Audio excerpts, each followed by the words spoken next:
Amen. Praise the Lord. God bless us at with song leader, Brother Church, Nabea. Ang lahat magsabing, praise the Lord! Palakpakan natin lahat ang ating pinakamamahal na Pinoon. Amen. Praise the Lord. Hallelujah. At ang pinakamataas sa pagpupuri, pagluwalhati, pagdadakila at pagsamba ay tanging sa ating pinakamamahal na Pinoong Hesus lamang. Dubling paggalang sa ating Honorable Evangelist, Pastor Wildy Estrada Almeida, then time prophet of our loving God, sa ng kanyang mga beloved children, patuloy nating inaalala ang mabuting turo at aral ating beloved assistant pastor Lina C. Almeida at pagbati, praise the Lord, sa ating lahat ng mahal na naririto. Amen. Sa aking mga kasama beloved co-preachers nandito ngayon. Hallelujah. Sa ating minamahal mga kapatiran. Praise the Lord. Palakpakan natin ating pinakamamahal na Pinoon. Amen. Hallelujah. At tayo po minamahal ay pinagpala na bagamat tayo dinaanan ng bagyo, subalit nandito pa rin tayo, nakatayo. Amen. Sa habag ng ating pinakamamahal na Pinoon, tayo po'y kanyang pinag-ingatan. Ang ating lugar, supposed to be minamahal, tayo po ay signal number 5. Subalit yung dumaan na bagyo sa atin, katamtaman lamang mga kapatid. Amen. Tama lang. Amen. Praise the Lord. Purihin ang ating pinakamamahal na Pinoon. Hindi ganun kalakas mga kapatid sa ating ini-expect. Bakit po minamahal? Yung po minamahal ay dahil sa panalangin, pagluhod ng ating beloved pastor. Amen. Praise the Lord. Tayo kanyang pinag-iingatan. Amen. Yung ating mga panalangin ay nakakarating sa tunong biyaya ng ating pinakamamahal na Panginoon. Amen. Baka isipin ng iba, wala na ang mahal na pastor. Amen. Praise the Lord, yung ating panalangin, baka hindi na marinig ng ating pinakamamahal na Panginoon. Minamahal, ang banal na gawain na ito, praise the Lord, ito po ay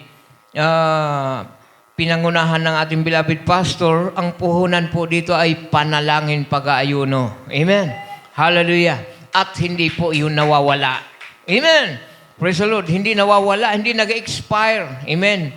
Yung pag-anoint ng ating pinakamamahal na Pinoon sa banal na gawain na ito. Kaya po minamahal, tayo nagpapatuloy sa ating pagpatuloy na paglingkod sa ating pinakamamahal na Pinoon. Patuloy pong naghihimala ang ating pinakamamahal na Panginoon. Amen. Praise the Lord. At tayo po minamahal ay darako na sa ating pakikinig ng mga pinagpalang pasasalamat sa ating pinakamamahal na Pinoon sa araw na ito. Praise the Lord. Hallelujah. Tayo pangungunahan minamahal ating beloved sister Charmaine Nabea. At sundan po ng isang video testimony, beloved brother Tito Ribato. Amen. At sundan po ng mga beloved adult choir at ang pangtatlo ating beloved sister Emily Villesa. Sundan po ng mga beloved children's choir. At pangapat, beloved sister Irma Nabea. Sundan po ng mga beloved youth and singles choir. At ang panghuli, isa pang video testimony, beloved brother Reggie Manalon. Amen. Praise the Lord. Sundan po ng mga beloved Jesus Finest Generation Choir. Amen. Hallelujah. Praise the Lord. Amen. At tayo po minahal ay makinig sa mga nagpapatotoo. Amen. Sapagkat dito po natin napapakinggan ang mga dakilang himala ng ating pinakamamahal na Pinoon. At tayo po'y patuloy na palakasin ng ating pinakamamahal na Panginoon. Amen. Hallelujah. At atin na pong binibigay pagkakataon sa unang pinagpala ng ating pinakamamahal na Pinoon, beloved sister Charmaine Nabea. Praise the Lord po. Hallelujah. Hallelujah. Hallelujah. Ang pinakamataas na pagpupuri, pagdakila, pagluwalhati, at pagpasalamat ay tayong sa ating pinakamamahal na Panginoong Hesus po lamang. Hallelujah. Praise the Lord. Double honor and respect to our beloved Pastor Wildy Estrada Almeida at sa patuloy po ng pag-alala ng mga turo at aral na iniwan sa atin ng ating beloved Assistant Pastor Lina C. Almeida and to their beloved children, sa ating po mga beloved preachers at sa inyo po mga beloved kapatiran, sa ating lahat, isang mapagpalang hapon po sa pangalan ng ating pinakamamahal na Panginoong Hesus. Hallelujah, praise the Lord. Hallelujah. Ako po ay lubos-lubos na nagpapasalamat sa ating pinakamamahal na Panginoong Hesus sa ginito ang pagkakataon po na muli pong makapagpasalamat at maluwalhati ang ating pinakamamahal na Panginoong Hesus sa mga dakilang himala at pagpapala na pinagkaloob niya po sa akin. Hallelujah.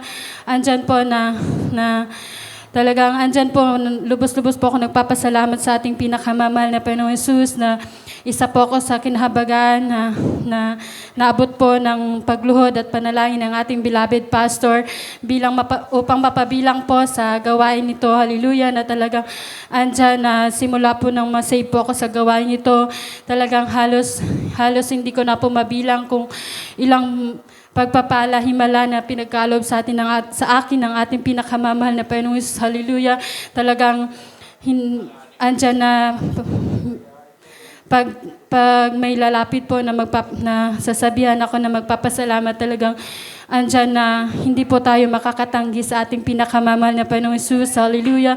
Kaya pinapasalamatan ko po yan. Hallelujah. Nagpapasalamat po ko na talagang, hallelujah, isa man pong basahan sa banal na harapan ng ating pinakamamahal na Panginoong Hesus. Hallelujah. Talagang isa po ako sa kinahabagan na andyan na matawag po sa gawain ito na tunay na, hallelujah, gawain ng ating pinakamamahal na Panginoong Hesus na andyan yung nasimula po nang masave ako sa gawain ito. Andyan yung mga kagalingan sa karamdaman. Hallelujah. At andyan po na bago po ako masave sa gawain ito, hallelujah, isa po akong kabataan na talagang andyan isa rin pong pasaway sa aking beloved parents, hallelujah, beloved family na talagang andyan po na naranasan ko din po yung mga kalayawan ng sanlibutan, hallelujah, na andyan po na talagang sakit po ako sa ulo ng aking beloved mama dahil maaga pong nawala yung aking beloved papa sa, hallelujah, edad ko pong 12 years old, hallelujah. Talagang andyan po na, hallelujah, andyan po yung kahirapan na talagang, hallelujah, andyan po na bago po ako masave sa gawain nito, hallelujah, talagang andyan po na nasadako po ako ng Antipolo that time na talagang andyan po yung pananaliksik ko sa ating mahal na Panginoong Hesus, hallelujah, dahil na dati po ay nakaka-attend na rin po ako sa ibang congregation na born again din po. Talagang andyan po yung paghahanap ko sa ating pinakamamahal na Panginoong Hesus dahil sa nadaluhan ko pong yun, talagang andyan na, bagamat andyan na dumadalo po ako doon, subalit mga time pa din po na dumadalo pa din po ako sa dambuhalang reliyon. Andyan yung walang kaseryosohan sa pagdadalo, hallelujah. Andyan po na nung madako po ako sa dako ng Antipolo bilang pong bilang kasambahay, pumasok ng bilang kasambahay. Andyan po yung bigat sa aking kalooban dahil ang desire ko po sa mga panahon na yun ay makapag-aral ng college. Subalit, andyan talaga yung kahirapan at halagang suntok sa buwan po na makapag-aral, hallelujah. At andyan po na doon ko po nakilala yung gawain ng ating pinakamamahal na Panginoong Hesus na meron pong nag-introduce sa akin sa pamamagitan po ng Facebook, hallelujah. At andyan po na pinuntahan ko po yun sa dako ng Amoranto at talagang hindi po ako nagdalawang isip that time na magpabaptize dahil pag-akyat ko pa lamang po sa dako ng Amoranto, talagang andyan na naramdaman ko po ang malamig at matamis na presensya ng ating pinakamamahal na Panginoong Hesus na talagang that time sobrang down po ako, hallelujah, dahil andyan nga po dahil sa sitwasyon sa buhay, hallelujah. At simula po nang masay po ako sa gawain ito, andyan na pinagkaloob po ng ating pinakamamahal na Panginoong Hesus na makapag-aral po ako ng college, hallelujah, at makapagtapos ng pag-aaral, hallelujah. Kaya lubos-lubos ko po yung pinapasalamatan sa ating mahal na Panginoong Hesus dahil imposible sa estado ng aking pamumuhay, subalit sa ating pinakamamahal na Panginoong Hesus, wala pong imposible, hallelujah. Kaya pinapasalamatan ko po yan, hallelujah. At andyan din po na that time po, meron din po akong sakit na UTI at hyperacidity bago po ako masave sa gawain ito. At talagang hindi po yun yung rason kung bakit po ako nagdumalo sa gawain ito. Subalit patuloy ko pong pagdalo, pag-attend sa gawain nito. Hallelujah. Talagang andyan na pinagaling din po yun ng ating pinakamamahal na Panginoong Jesus. Hallelujah. At talagang binago po ang aking buhay ng ating pinakamamahal na Panginoong Jesus maging sa pananamit po. Hallelujah. At andyan po na talagang andyan po yung pananampalataya na itinanim po sa aking puso't isipan. Hallelujah. Na sa mga oras ng kagipitan talagang magtiwala lamang po tayo sa ating pinakamamahal na Panginoong Jesus. Papabayaan ng ating pinakamamahal na Panginoong Jesus. Hallelujah. Andyan din po na ma-share ko din po na last month lamang po, hallelujah, last September po, talagang andyan din po na binigyan din po ako ng isang pagpapala, patotoo ng ating pinakamamahal na Panginoong Jesus na habang po papasok ako sa aking trabaho, hallelujah, 8 a.m. po noon talagang andyan po na magdadrive po ako ng motor, hallelujah, at hindi po inaasahan talagang pag start ko po nung motor, andyan po na nag-wild po siya, hallelujah, at talagang hindi ko na po na-control yung motor na yun, hallelujah, at naramdaman ko na lamang po na bumangga na po ako sa sasakyan ng Tamaraw FX, hallelujah. Andyan na talagang naramdaman ko po yung sobrang lakas ng impact dahil talagang na ano po yung katawan ko, hallelujah. Tapos andyan po yung namalayan ko din po yung pag-crack ng unahan ng aming motor na Honda Click, hallelujah. Andyan po na talagang sobrang lakas ng impact, hallelujah. At andyan po na nakapag-rebuke din po ako, hallelujah. Nakapagsigaw din po ako ng hallelujah. At andyan po na pilit ko pong makaalis po doon sa motor dahil gusto ko na pong makaalis po doon. Andyan na naipit din po yung palda ko at na-outbalance po ako, hallelujah. At siguro po dahil sa sobrang takot po at kaba, andyan po na nawalan din po ako ng malay, hallelujah. At ko na lamang po yung sarili ko na nasa na po ako, kalsada, hallelujah, nakahiga. At andyan po yung sobrang sakit po ng left hand ko na halos po, hallelujah, hindi ko po siya magalaw. At yung right hand po ng legs ko, right side po ng legs ko, hallelujah, talagang sobrang sakit na po, hallelujah. Andyan po na akala ko po, bali po yung left hand ko, talagang hallelujah, sobrang sakit po na halos ayoko pong pahawakan dahil yung sakit po talagang halos tagos po sa buto, hallelujah. At andyan po na habang po nakahiga ako that time sa kalsada, narinig ko po yung sinasabi po sa akin na Ate Emily na mag-review ka, magpuri ka, hallelujah. Andyan na talagang nagre-review po ako sa isip ko dahil halos hindi ko na rin po malabas po yung boses ko, hallelujah. At andyan nga po na sa pag-rescue po ng barangay namin, dito po sa Barangay Salog, dinala po ako sa dako ng infirmary para po mapatingnan yung situation ko po, hallelujah. At andyan nga po na pagdating po sa dako ng infirmary, ni-required po ako na magpa-x-ray, hallelujah. At habang papunta po kami doon sa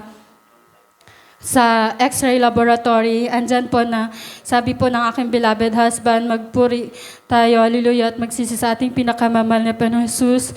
Andyan na talagang sobrang sakit na po nung kamay ko na halos maging yung paghinga ko na halos hindi ko na rin po na parang nawawala na po yung paghinga ko, hallelujah. Andyan po na nagpuri po kami ng aking beloved husband. At pagkatapos po noon, nilayhans ko po yung kamay ko, hallelujah. At talagang pagdating po namin doon sa laboratory, X-ray laboratory po, parang nawala po medyo nawala po yung sakit na nararamdaman ko, hallelujah. At sabi ko po, itatry ko pong galawin yung kamay ko at ilalapat po siya doon sa mesa para ma-x-ray, hallelujah.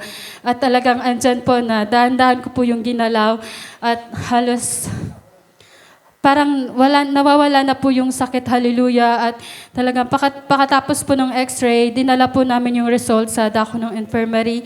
At andyan nga po na yung akala ko pong bali, talagang andyan na pinag-ingatan po ng ating pinakamamahal na Panginoong Jesus. Hallelujah na andyan na wala pong bali yung aking left hand. Bugbog lamang daw po. Hallelujah.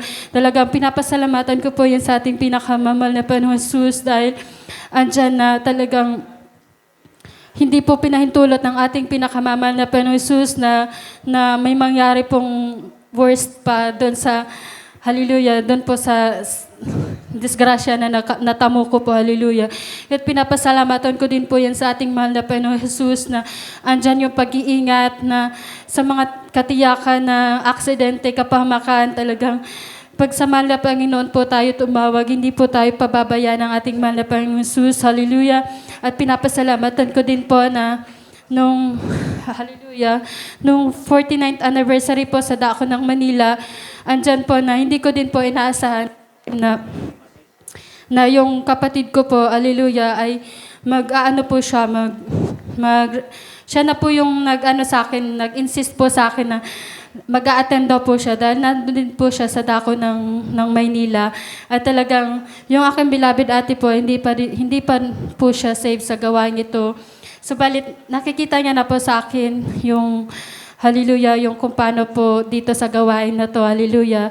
Andyan po na siya na po yung nag-insist na pwede ba ako mag-attend? Sabi ko, pwede po ate dahil wala pong pinipili ang aming banal na gawain. Hallelujah. Andyan po na that time po, yung ate ko, hallelujah, andyan po yung pagsubok sa kanya na talagang nais nga po that time na mag-ibang bansa.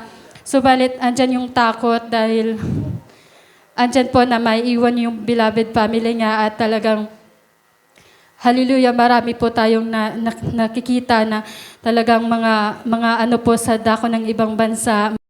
Andyan po na nung nag-attend po siya sa dako ng Maynila, nung 49th church anniversary, andyan po na pinagpala po ang aking beloved ate na isa po siya sa na-save sa gawain ng ating pinakamamahal na Panginoong Jesus na andyan po na sabi niya nga po, nung after po mabaptize po siya, andyan yung, sabi niya, sobrang gaan ang nararamdaman niya, hallelujah.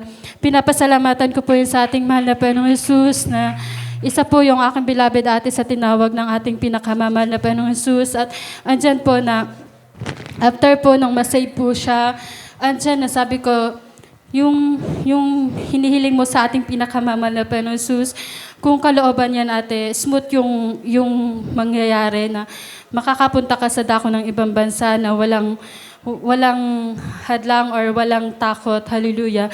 Andyan po na nung umuwi po siya dito sa dako ng Bicol dahil sumama po siya sa amin, andyan po na talagang parang lamang po yung nangyari at sobrang bilis po ng pangyayari at andyan po na nakapunta na po siya sa dako ng ibang bansa, hallelujah.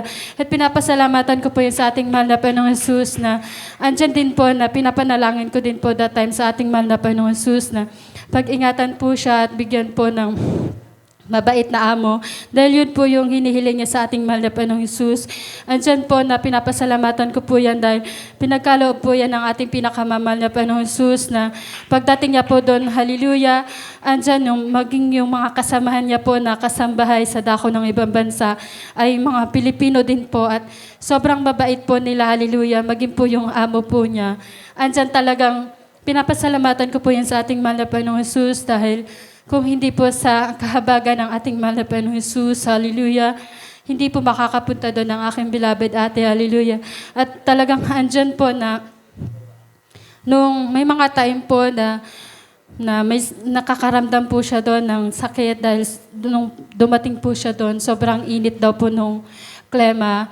Andyan na sabi niya, sobrang sakit daw po nung ulo niya at halos hindi po siya maka-adjust doon sa klema po doon. At sabi ko sa aking beloved ate, ilihans mo yung sarili mo. Tapos, tinuruan ko po siya kung paano po yung ilihans, magpuri, maghingi ng tawad at kahabagan sa ating mahal na Panginoong Jesus. Andiyan na ginawa niya daw po yun. At talagang nakatulog po siya ng mahimbing at pagising niya daw po pagkaumagaan. Sobrang gaan na po ng nararamdaman niya at wala na po yung sakit. Hallelujah. At pinapasalamatan ko po yun sa ating mahal na Panginoong Jesus na maging sa maliit o sa malaking bagay talagang sobrang nagpapasalamat po ako sa ating mahal na Panginoong Jesus dahil Hallelujah, talagang andyan po yung mga pagpapalang pinagkakaloob niya, bagamat hindi man po karapat-dapat, hallelujah, mga himala, kagalingan ng karamdaman, at andyan na pinapasalamatan ko din po ang ating mahal na Panginoong Jesus sa pagpapalang material, financial, higit lalo po sa pagpapalang espiritual. Kaya't ang lahat po ng kapurihan, kapasalamatan, ay tayong sa ating pinakamamahal na Panginoong Jesus lamang. Hallelujah, praise the Lord. Amen. Praise the Lord. God bless you, mga kapatid sa pinagpalang buhay. Napasasalamat sa ating pinakamamahal na Panginoon. Isang buhay na palakpak para sa ating pinakamamahal na Panginoon. Amen. Praise the Lord. Yan po mahal ang kanyang natang pagpapala. Minamahal. Hallelujah. Ayon sa ating mga kapatid na dito niya nasumpungan. Amen. Praise the Lord. Ang katugunan ng kanyang mga panalangin sa ating pinakamamahal na Panginoon. Yung kanyang ninanais sa kanyang buhay na halos, ang sabi niya po naman ay suntok sa buwan. Amen. Ibig sabihin, may kahirapang mangyari mga kapatid at wala silang kakayanan upang matupad ang kanyang mga pangarap na yan, minamahal. Subalit, dito po minamahal, tinugon ng ating pinakamamahal na Panginoon yung kanyang mga panalangin. Amen. Praise the Lord. Hallelujah. Purihin ang ating pinakamamahal na Panginoon sa mga bagay ng mga pag-iingat, minamahal, maging sa mga disgrasya at kapahamakan. Siya po'y pinag-ingatan ng ating pinakamamahal na Panginoon. Hallelujah. Hallelujah. Praise the Lord. At tayo'y magpapatuloy pa. Amen. Praise the Lord. Tayo po'y makakapakinig ng isang video, testimony. Ating brother Tito Ribato.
Isang araw sabi ko sa aking pinakamamahal kong may tunay na Diyos, baguhin mo po ang aking buhay. Diyan po, isang araw po na binigyan po ako ng ating pinakamamahal na Panginoon ng beloved wife. Habang kami po ay nagsasama, tunay na hindi pa po ako binago ng ating pinakamamahal Panginoon.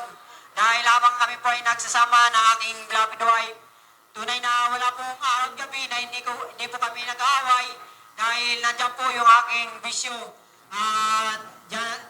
Pinagbabawalan po ako ng aking beloved wife ang bisyo. Diyan po na parang ang katwiran ko po sa aking sarili. Dahil mas una ko po nakilala ang aking mga bisyo. Mas iiwanan ko pa ba ang aking mga bisyo kaysa yung. Yan po na talagang isang araw po yung aking beloved wife na nandito na rin pala po sa gawain ng Jesus Magkusid. Siya po ay naglilingkod na po, pati yung kanyang mga magulang. Sila po ang nag-share sa akin, mga minamahal, at sabi po sa akin, sumama ka sa gawin ng Jesus Magkusid. Tunay na nagbabago ng buhay ng tao. At ang sinasagot ko lang po sa kanila, paru-parehas lang po dahil may Diyos na rin po akong na pinaglilingkuran. Diyan po na ipinaglalaban ko po yung kinakis na natin na pananampalataya. Kaya diyan po, isang araw po na talagang naisip ko po na may naisip po kung hindi maganda sa aking beloved wife dahil ang sabi ko, papatayin ko ang aking beloved wife. Diyan po na isang gabi po, mga minamahal, isinara ko na po ang pinto at pinatay ko na po ang ilaw sa aming tahanan. Kaya ang inisip ko, papatayin ko po ang aking beloved wife. Kaya sabi ko, diyan po na talagang sinasakal ko na po siya.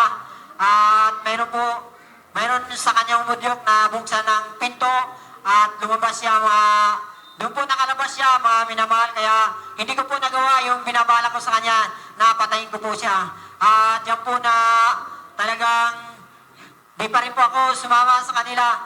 Diyan po na dumakbo na rin po ako sa kalsada na nakabugad na po, wala na po kong paimbaba, kaya nasubra po ako sa pinagbabawal na gamot.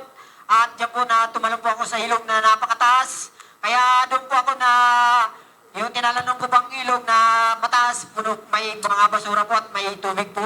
At doon po ako na imasmasan, mga minamahal. At tunay na parang gumanda ang aking pag-isip. At doon ko po naisip na talagang walang mangyayari ang aking buhay kung patuloy ko pong gagawin yung mga bisyo na gano'n. Hindi kalugod-lugod sa ating pinakamamahal na Panginoon. Kaya sumama po ako sa gawain ng Jesus Mapusit. Nung araw po yun ng Merkules, mga minamahal, sa Amoranto po. At doon po, tinanggap ko po ang bautismo sa pangalan ng ating pinakamamahal na Panginoon Hesus. Kaya tunay na napakabuti ng ating pinakamamahal na Pinoon mula noong taong 2015, mula ngayon, tunay na inalis na po ang aking mga misyon ng ating pinakamamahal na Panginoon. Kaya napakabuti ng ating pinakamamahal na Panginoon. Yung panalangin ko na baguhin ang aking buhay, dito ko po natagpuan sa gawain ng Jesus Miracle Crusade International Ministry. At pinasasalamatan ko rin po ang ating pinakamamahal na Panginoon Jesus dahil ngayon, sa kahabagan po ng ating pinakamamahal Pinoon, ibang karapat-dapat, isa na rin po ako sa ginagamit, sa paghayo po sa mga kulungan, Manila City Jail, kaya napakabuti ng ating pinakamamahal na Panginoon. At pinasasalamatan ko rin po ang ating pinakamamahal Pinoon nung kami po'y nagsama ng aking beloved wife. Ngayon, at pinagkalooban na po kami ng 3 anak. At tunay nga po sa bawat anak po namin, mayroon pong pagsubok sa kanila, bawat ngunit sa kahabagan po ng ating pinakamamahal na Panginoon, pinapagaling po sila sa pangunat dalangin ng ating pinakamamahal na Pastor Evangelist Wendy Estrada Almeida. Kaya napakabuti ng ating pinakamamahal Panginoon. At isa pa po, pasalamatan ko po yung aking, doon po yung panganay po naming anak na talaga sa kanyang pagbubuntis na tunay na doon po na-overdue po ang aking mananak, ang aking mahal na asawa sa kanyang pagbubuntis. Diyan po na talaga sa paglabas po ng aking mahal na anak, diyan po na kulay dilaw na po at yung kanyang puso na nakaikot pa po sa kanyang liig. At doon po diyan po na talagang sabi po ng doktor, sabi, manalangin kayo sa iyon Diyos. Tunay nga po na dito po sa gawain ng Jesus Mapusit, yung pangalan po ng aking mahal na anak, sinulat ko po sa papel at dinala ko po sa tin po ng beloved pastor. Doon po na tunay na pinagaling po ang aking mahal na anak. At diyan po, pinagaling po siya ng ating pinakamamahal Pinoon. Kaya napakabuti ng ating pinakamamahal na Pinoon upang hindi sa pasalamatan, hindi sa paglingkuran, dahil tunay at buhay ang gawain ang Diyos natin dito sa gawain ng Jesus Miracle Crusade International Ministry. Kaya ang lahat ng pinakamataas na pagpupuri, pagluwalhati, pagdakila, pagsamba ay tangi lamang po sa ating pinakamamahal na Panginoon Jesus. Amen. Praise the Lord. Purihin natin pinakamamahal na Pinoon. Minsan na pampalakpakan natin ang ating pinakamamahal na Pinoon. Amen. Praise the Lord. Yan po minamahal. Ating napakinggan kung paano po minamahal. Siya po ay binago ng ating pinakamamahal na Pinoon mula sa masasamang bisyo. Amen. Na halos po minamahal, hindi niya ipagpapalit ang kanyang bisyo. Ayon sa kanya minamahal, mas mahalaga pa yung bisyo kaysa kanyang mahal sa buhay. Amen. Praise the Lord. At mas pinili niya pa minamahal yung mga bisyo. Kaya't siya po minamahal ay nagtangkang pumatay. Amen. Praise the Lord. Yan po, ganun po minamahal kasama ang sanlibutan. Amen. Praise the Lord. Subalit minamahal, dito niya nakamtan ang tunay na pagbabago ng kanyang buhay, ng kanyang makilala ang ating pinakamamahal na Pinoon sa banal na gawain ng Jesus Miracle Crusade International Ministry. Tunay minamahal, siya ay binago ng lubusan ng ating pinakamamahal na Pinoon at ginagamit na po minamahal sa banal na gawain ng ating pinakamamahal na Pinoon. Amen. Praise the Lord. Hallelujah. At tayo po minamahal ay magpupuri sa ating pinakamamalapit na ating luwalhatiin natin pinakamamalapit sa pamamagitan ng mga papuring awit handog ng ating mga beloved adults choir. Amen. Praise the Lord. Hallelujah.